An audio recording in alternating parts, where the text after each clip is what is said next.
So hello everybody, welcome back to another video. Welcome back to the brand new video of 20 OP MCQs for accounts. और आज हम पढ़ने वाले किसके MCQs?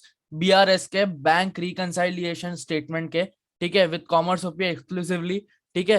सो अब स्टार्ट करते हैं BRS के MCQs. सो सबसे पहला MCQ हमारे पास आता है. सो अब आते हैं हम फर्स्ट MCQ में. ये बेसिकली डेफिनेशन ही है. क्या है? Dash is a statement which is prepared mainly to reconcile the difference between the bank balance as shown by the cash book and passbook.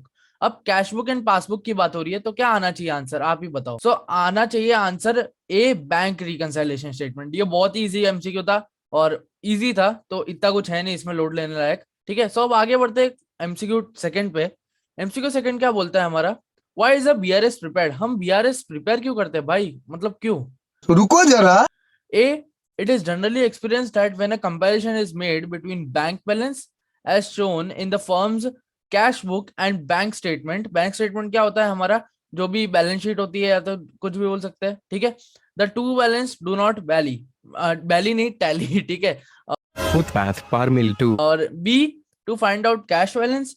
C, to understand short term liabilities. या D, none of the above. क्या आना चाहिए answer? Answer आना चाहिए ए. BRS हम इसलिए prepare करते हैं क्योंकि दो चीजों के बीच में कंपैरिजन. तो A is the correct answer. क्यों? क्योंकि it is generally experience, 2 minute, it is generally experience that when a comparison is made between two चीजें. कौन सी चीज है? एक तो bank balance shown in the firms cash book and bank statements, ठीक है. ये दो चीजों के बीच में डिफरेंस के लिए. और the two balance do not tally, tally नहीं, मैं बार बार बैली क्यों बोल रहा हूँ, टैली, ठीक है. गजब बेइज्जती. अब आगे बढ़ते हैं. आगे क्या आता है हमारे पास? ठीक है, तो A is the correct answer. Hope you understood. अब क्वेश्चन 3 पे पढ़ते हैं. क्वेश्चन 3 क्या है हमारे पास? अब बीआरएस इज प्रिपेयर्ड बाय, किससे प्रिपेयर होता है? Account holder in bank, banker, creditor या नन ऑफ द अबव? क्या आना चाहिए आपके हिसाब से? Account holder in the bank. क्यों? क्योंकि जो कैश बुक है वो कैश के रिलेटेड होता है, पासबुक है वो बैंक के रिलेटेड होता है, चेक्स एंड ऑल, ठीक है. तो जो बीआरएस है वो हर एक चीज की अपोजिट इफेक्ट होती है, ठीक है. तो क्या होगा? Account holder in the bank, जो भी अकाउंट होल्ड कर रहा है बैंक में उस वही बीआरएस बनाता है, ठीक है. सो क्वेश्चन फोर्थ पे बढ़ते हैं. क्वेश्चन फोर्थ हमारा क्या कहता है? Passbook is a copy of dash as it appears in the ledger of the bank. अब थोड़ा इंपॉर्टेंट है, इसमें क्या आना चाहिए? Customer's account, bank account, financial account या cash book related to cash column. अब इसमें क्या है? Passbook is a copy of dash. किसकी है पासबुक? किसकी कॉपी होती है?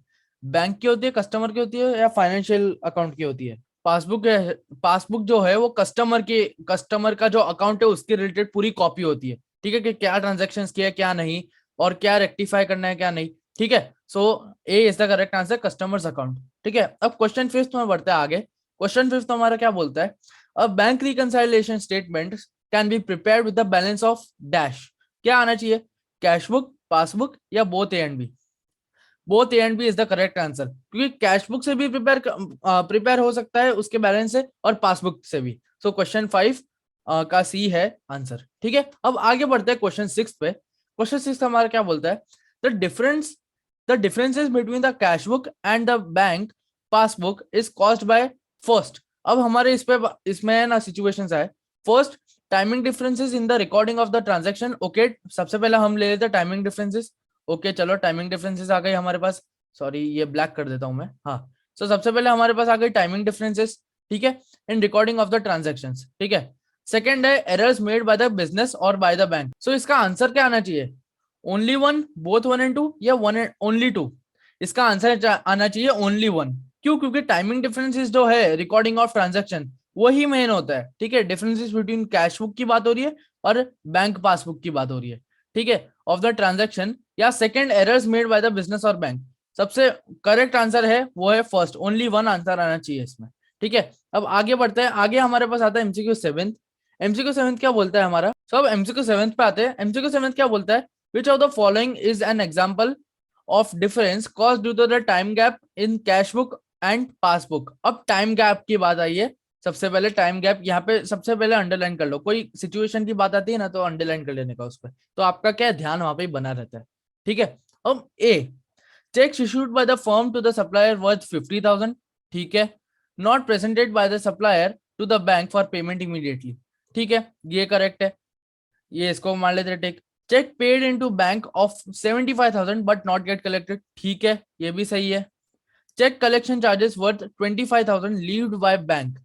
अब इसमें आंसर क्या आना चाहिए, क्या आना चाहिए, इन तीनों में से क्या आंसर आना चाहिए? इन तीनों में से सारे ही आते हैं, क्यों? ये सारे ही मतलब हमारे सिचुएशंस या तो हमारे कॉन्सिक्वेंसेज है जो हमारे मतलब रेक्टिफिकेशन करना पड़ता है उनका। ठीक है, सो डी ऑल ऑफ द वो is the correct answer. So I hope आपको समझ आ गया होगा। समझ नहीं आया तो वापस रिवाइंड करके देख लो। सो अब एमसीक्यू 8 पे बढ़ते हैं आगे। एमसीक्यू 8 क्या बोलता है हमारा? Normally the cash book shows a dash balance while passbook shows a dash balance.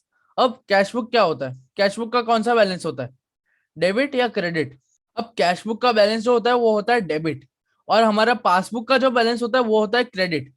ठीक है, ये जो हमारी थियरी है वो थियरी है, इसमें कुछ समझाने लायक है नहीं। ठीक है, चुप रहना भाई। क्वेश्चन 9 पे। क्वेश्चन 9 क्या बोलता है? ये थोड़ा अब ट्रिकी आया है। Favourable balance as per the cash book means credit balance. ठीक है, क्रेडिट बैलेंस आ गया in the bank column of the cash book. अब हमारे पास कोई सिचुएशंस आता है, सिचुएशंस में क्या होता है? सबसे पहले हमारे पास अनफेवरेबल में देख लेते हैं। सबसे पहले अनफेवरेबल, 2 मिनट, हैंड राइटिंग आज गंदी क्यों आ रही है यार? बेटा तुमसे ना हो पाएगा। चलो वापस देखते हैं। अनफेवरेबल शायद बहुत दिनों बाद लिख रहा हूँ इसलिए, मैंने कुछ पूछा? बट चलेगा, बकवास बंद करते हो अभी। अनफेवरेबल, अगर स्पेलिंग गलत लिख दी हो तो माफ कर देना।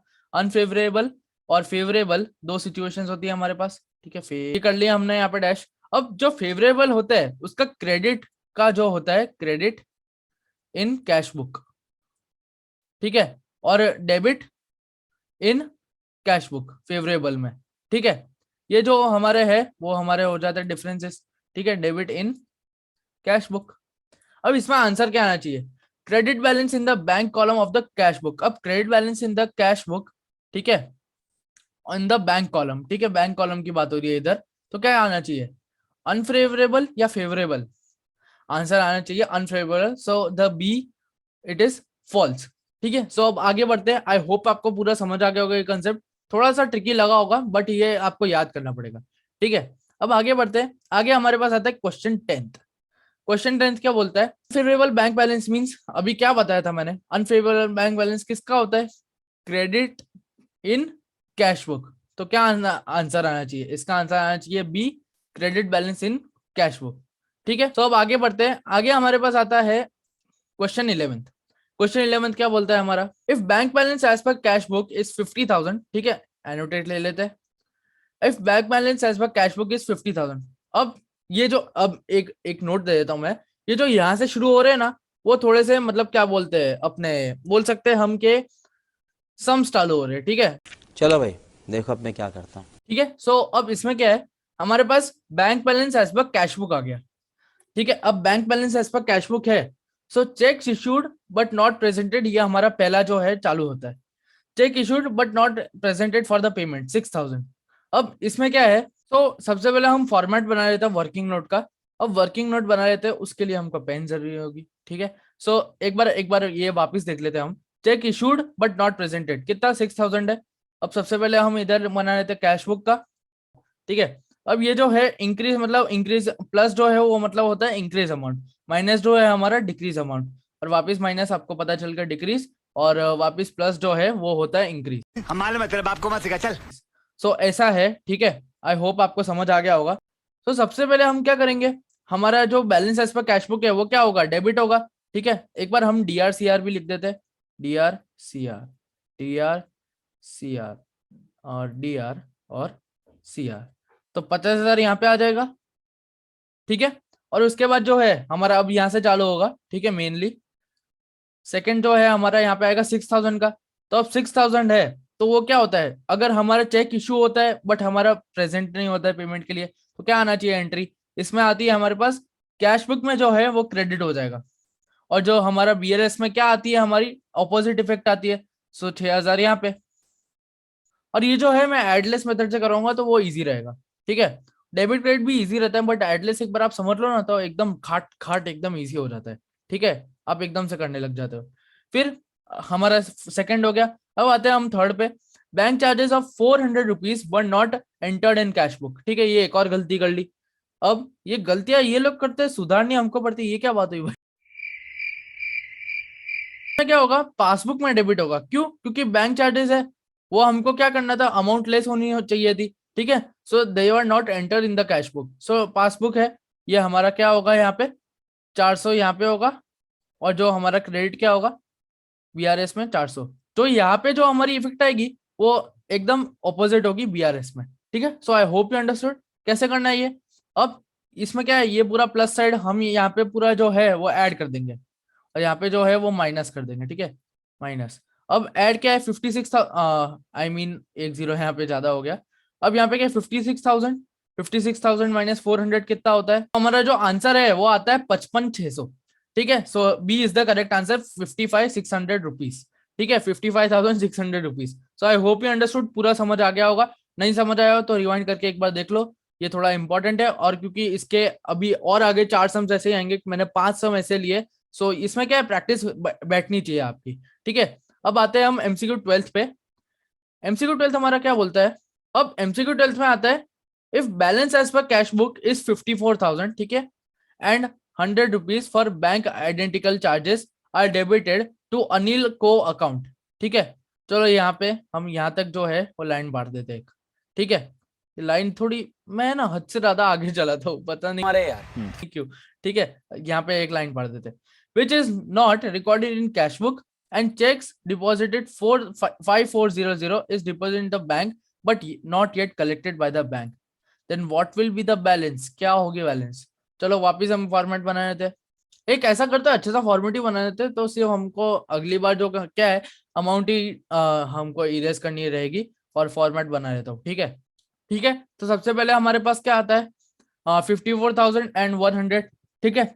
सो अब यहाँ पे क्या करेंगे 54,000 पहले क्या करेंगे बीआरएस में डेबिट, क्योंकि cash book balance as per cash book है, ठीक है। सो 54,000 पहले यहाँ पे बीआरएस में डेबिट हो गए, ठीक है। अब उसके बाद जो है 100 for bank identical charges and are debited to Anil and को account which is not recorded in cash book, जो हमारे कैश बुक में रिकॉर्ड नहीं हुआ क्यों, बट बैंक चार्जेस थे वो, तो इसमें क्या आना चाहिए, पासबुक में कौन सी एंट्री आएगी डेबिट, ठीक है 100 रुपए, तो उसकी अपोजिट इफेक्ट क्या आती है बीआरएस में क्रेडिट, सो 100 यहाँ पे, ठीक है।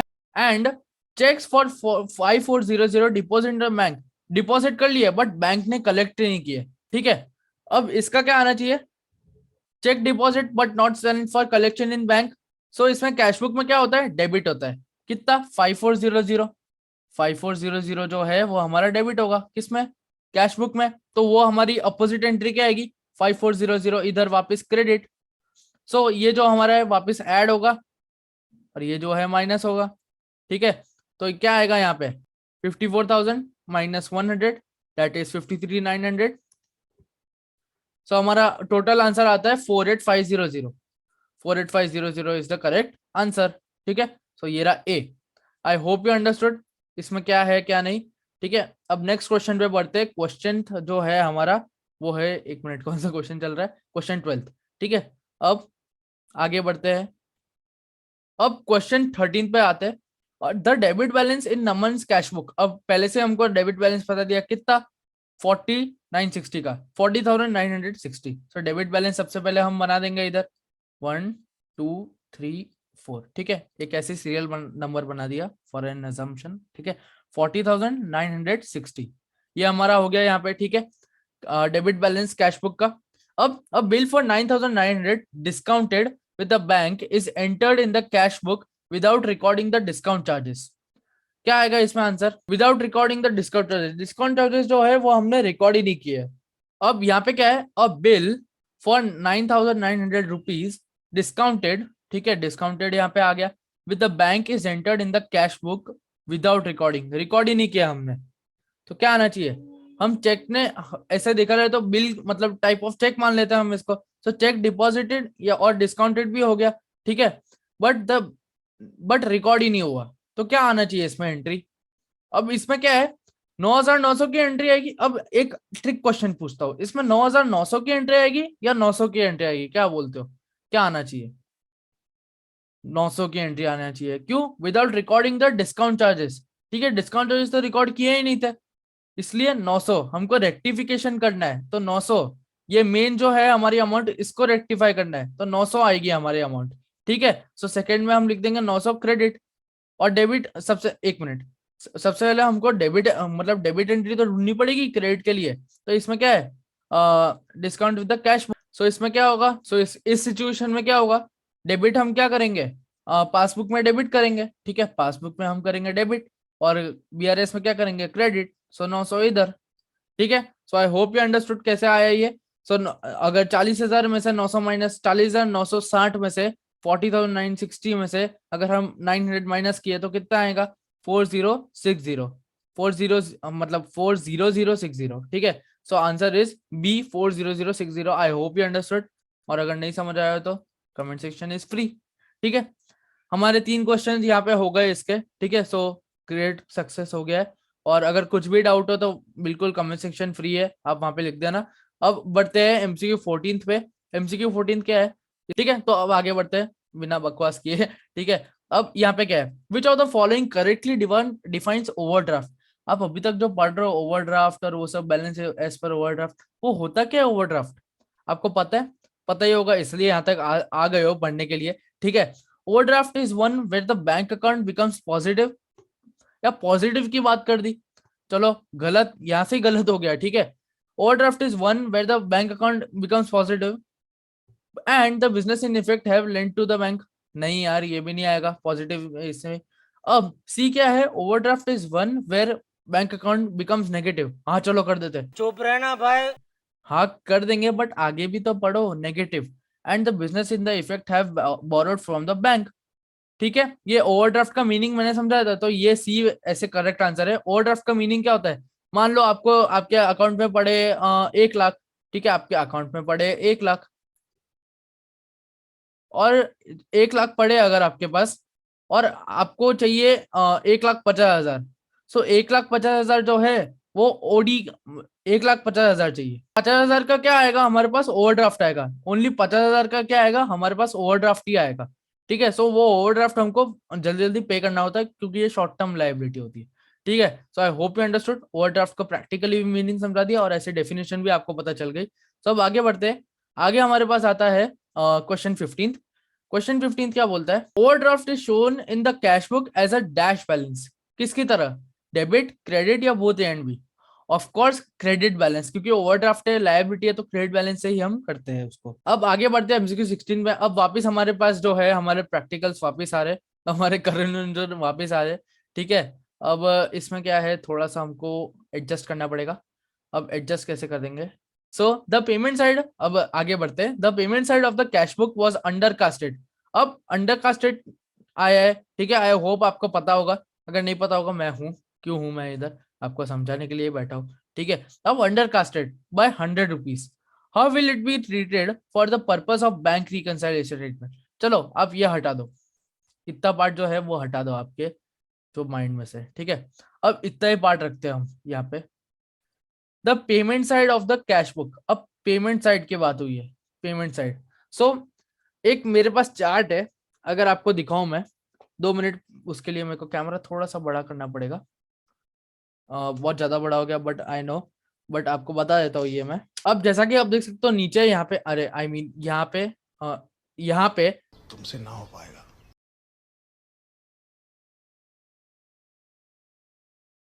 ठीक है, आप नीचे देख सकते हो कि मैंने यहाँ पे अंडर कास्टेड और ओवर कास्टेड का जो है वो मैंने आपको स्क्रीनशॉट लगा के भेज दिया है। मतलब यहाँ पे आपको दिख ही रहा होगा स्टिकर। तो अब इसमें क्या है हमारे पास, अंडर कास्ट, आप कैश बुक के आगे देख रहे होगे अंडर कास्ट, और जो रिसिप्ट और पेमेंट का आपको एक और कॉलम दिख रहा होगा। ठीक है, और इसमें क्या है, सो हमारा जो कैश बुक है उसके नीचे जो अंडर कास्ट का कॉलम है। ठीक है, सो अब इसमें हमको क्या दिया है, यहाँ पे पेमेंट साइड का दिया है, जैसा कि आप देख सकते हो यहाँ पे देखो पेमेंट साइड का ऊपर। ठीक है, सो यहाँ पे क्या है, सेकंड पेमेंट साइड, तो उसका क्या लिखा है, क्रेडिट बैलेंस लिखा है। ठीक है, तो आंसर क्या आना चाहिए, 100 will be deducted from the balance as per cash book. 100 will be deducted from the balance as per cash book. ठीक है, पहले पासबुक का था, अब आ गया कैश बुक का। अब यहाँ पे 100 will be added as per cash passbook. क्या आना चाहिए इसमें आंसर, इन चारों में से? तो इसमें आना क्या चाहिए, क्रेडिट बैलेंस आया है। ठीक है, तो इसमें आंसर क्या आना चाहिए, 100 will be deducted from the cash book. ठीक है, so I hope you understood कैसे आया ये। आपको ये पूरा चार्ट भी बता दिया। अगर नहीं समझ आया तो एक बार चार्ट को वापस गो थ्रू करो और देखो, ठीक है। और फिर अब आगे बढ़ते हैं। सो आई थिंक वो जो प्रैक्टिकल के थे मैंने 3 ही डाले थे, मेरे को याद नहीं आया। सो 3 ही थे आप, सो अच्छा है, ठीक है, और अच्छे अच्छे थे ये, ठीक है। अब आगे बढ़ते हैं, आगे क्या है। सो गाइस अब आते हैं एमसीक्यू 17 पे। एमसीक्यू 17 क्या बोलता है, डिपॉजिट इन ट्रांजिट। अरे ये क्या है ठीक है, डिपॉजिट इन ट्रांजिट। अब इसमें क्या होता है, ट्रीटेड इन बैंक रिकंसाइलेशन, कैसे उसको ट्रीट करते हैं। अब इसमें क्या है, हम यहाँ पे शॉर्ट फॉर्म में लिख देते हैं डिपॉजिट इन ट्रांजिट। अब इसमें क्या है, हमारे पास आपको पता है कैश बुक का हमारे पास बैलेंस होता है और पासबुक का बैलेंस होता है, ठीक है। अब इसमें जो है, हमारे पास डिपॉजिट एंड ट्रांसफर जब हम करते हैं तो कैश बुक का बैलेंस क्या है, वो इंक्रीज हो जाता है, ठीक है, इंक्रीज हो जाता है। और पासबुक का क्या है, वो कुछ नहीं होता है, वो स्टेबल ही रहता है, कांस्टेंट रहता है, ठीक है। सो इसमें कैश बुक का बैलेंस जैसे ही इंक्रीज होगा, सो ये जो है हमारा it will be added to the bank balance, ठीक है। हमारी जो है डिपॉजिट एंड ट्रांजिट क्या होगा, ऐड होगा बैंक बैलेंस में। सो हमारा आंसर क्या आना चाहिए यहाँ पे, A, it will be added to the bank balance, ठीक है। So I hope you understood, बहुत इजी था। अब आगे बढ़ते हैं, अगर ट्रिकी लगा हो तो वापस देख लेना, या तो कमेंट सेक्शन इज फ्री, ठीक है। सब एमसीक्यू 18 पे आते हैं। एमसीक्यू 18 क्या बोलता है हमारे पास, when the passbook balance is taken as the starting point, okay, items which make the passbook balance dash, ठीक है, dash then the balance in the cash book must be deducted for the purpose for reconciliation. अब इसमें answer क्या आना चाहिए, higher, lower, equal. Answer आना चाहिए higher. क्यों, क्योंकि आपको दिख रहा है ये थियरी है। इसमें क्या है, when the passbook balance is taken as the starting point, अगर हम पासबुक बैलेंस को स्टार्टिंग पॉइंट में लेते हैं, हाँ, क्या हम स्टार्ट पासबुक बैलेंस को स्टार्टिंग पॉइंट पे लेते हैं, बिल्कुल लेते हैं, ठीक है। Items which make the passbook balance higher than the bank balance, ठीक है, higher than the balance in the cash book, ठीक है, कैश बुक की बैलेंस की बात हो रही है, ठीक है, higher than the cash book balance must be deducted for the purpose of reconciliation, ठीक है। अब हायर की बात आई है और डिडक्टेड की, और इसमें क्या है, आपको एक ट्रिक बताता हूँ। जब वो डिडक्टेड की बात आई हो तो आपको इससे अपोजिट ढूंढना क्या है, हायर, पर्यायवाची शब्द है, ठीक है। तो ये क्या ट्रिक है, बट हर एक में नहीं आजमाना है, एक बार पूरा क्वेश्चन पढ़ना तभी, ठीक है, ऐसे क्वेश्चंस में ही आजमाना, ठीक है, ये trick. So higher is the correct answer. अब इसमें क्या है, अब आगे देखते हैं। आगे जो है हमारे पास आता है क्वेश्चन 19। क्वेश्चन 19 क्या बोलता है हमको, overdraft as per cash book is taken as a starting point. Overdraft जो है पासबुक का, वो हम एज अ स्टार्टिंग पॉइंट ले रहे हैं। अब इसमें क्या उल्टा है थोड़ा, क्या है, the cheques issued but not presented. अब चेक इशू करते हैं और प्रेजेंट नहीं करते तो क्या होता है, हमारा कैश बुक में क्रेडिट होता है ना। जो हमारा क्या होता है बीआरएस में क्या होता है, डेबिट। सो इसमें आंसर क्या आना चाहिए, डिडक्टेड, एडेड, इग्नोर्ड या नन ऑफ दिस। सो 50 का आंसर क्या आना चाहिए, डिडक्टेड, ठीक है। क्यों, क्योंकि मैंने आपको बता ही दिया, क्योंकि अपोजिट रिलेशन है, और कैश बुक क्योंकि वो क्या होगा, क्रेडिट होगा। सो कैश बुक में अगर हम क्रेडिट करेंगे, चलो एक बार लिख के बता जाता हूँ। कैश बुक का हमें होता है प्लस माइनस, पासबुक का जो होता है हमारा माइनस प्लस, और बीआरएस में कुछ इफेक्ट नहीं होती इंक्रीज डिक्रीज की, डेबिट क्रेडिट की होती है, ठीक है। सो इसमें क्या है, कैश बुक है, और स्टार्टिंग पॉइंट अगर लेंगे check issued but not presented, उसके एंट्री क्या आती है, कैश बुक में क्रेडिट और बीआरएस में डेबिट, ठीक है। सो बीआरएस में क्या होगा, डेबिट होगा। सो क्या आना चाहिए, ए, डिडक्टेड। क्यों, क्योंकि यहाँ पे हमारा डिक्रीज हो रहा है और माइनस है साइन, ठीक है, इसलिए। सो आई होप यू अंडरस्टूड। अब एमसीक्यू 20 पे आते हैं, जो है हमारा लास्ट एमसीक्यू। एमसीक्यू 20 क्या बोलता है, if bank sent the cheque by marketing it as NSF. अब ये एनएसएफ का मतलब आपको, आप में से कई लोगों को नहीं पता होगा, पता हो तो वेल एंड गुड, बहुत अच्छा कर रहे हो तुम लोग। अब एनएसएफ का मतलब क्या होता है, not sufficient funds in the bank balance या तो बैंक अकाउंट, ठीक है। अगर आपके पास कोई फंड्स ही नहीं है या तो कोई पैसा ही नहीं पड़ा है बैंक अकाउंट में, तो ये आपका आता है, और आपका जो चेक है वो डिसऑनर हो जाता है या तो बाउंस हो जाता है, ठीक है। It means not sufficient funds. मैंने आंसर बता दिया, ए इज द करेक्ट आंसर। अब जो है मैं आपको एक जो है वो होमवर्क में दे रहा हूँ, एक क्वेश्चन थोड़ा बड़ा है, बट ये जो है हमारा होमवर्क में दे रहा हूँ। सब आते हैं डू इट योरसेल्फ है, ये वैसे आपको खुद करना है, तो एक बार पॉज करो वीडियो और पूरा एक बार देख लो, या तो स्क्रीनशॉट ले लो, ठीक है। अब स्क्रीनशॉट ले लिया या पॉज कर दिया, आपने करके देखा, क्या आया आंसर कमेंट सेक्शन में बता दो जल्दी से। और अब देखते, अब मैं करके बताता हूँ, ठीक है। अब इसमें क्या है, P had an overdraft of 8,000 rupees, 8,000 rupees का ओवरड्राफ्ट है। ठीक है, अब मैं बीआरएस के हिसाब से ही बता रहा हूँ, सीधा बीआरएस में एंट्री कर रहा हूँ। अब डेबिट क्रेडिट, इसमें क्या आंसर आना चाहिए? ओवरड्राफ्ट है कैश बुक की, क्या आना चाहिए? ओवरड्राफ्ट होता है तो क्रेडिट बैलेंस होता है उसका, क्या आता है? तो 8,000 इधर, ठीक है, 8,000 इधर, as shown by his cash book. अब चेक्स अमाउंटिंग यहाँ से शुरू होता है सम।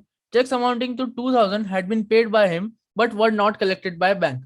तो इसमें एंट्री क्या आती है हमारी? इसमें हमारी अमाउंट जो है कैश बुक में डेबिट हो जाती है, और बीआरएस में क्या होगी? क्रेडिट। अगर कैश बुक में डेबिट होगी तो बीआरएस में क्या होती है? क्रेडिट। सो हमारा आंसर आएगा यहाँ पे क्रेडिट 2,000। ठीक है, आई होप यू अंडरस्टूड। अब had been paid by him, ये हमारा पहला हो गया। he issued checks of 800 rupees which were not presented to the bank। अब चेक इशू होता है और प्रेजेंट नहीं होता है तो क्या होता है उसमें? कैश बुक में हमारे पास क्रेडिट होता है और बीआरएस में होता है हमारा डेबिट। ये थोड़ा नीचे लिख रहा हूँ इसके में, क्या होता है? 800 रुपए इधर। ठीक है, I hope you understood. So अब दूसरे में सॉरी चौथे पे आते। What will be the balance as per I mean what will be the balance as per bank passbook. ठीक है, अब पासबुक क्या है? अब इसमें आंसर क्या आना चाहिए? सॉरी, मुझे ये नहीं पता। अरे एलेक्सा बंद हो रहा है यार, सॉरी मुझे ये नहीं पता।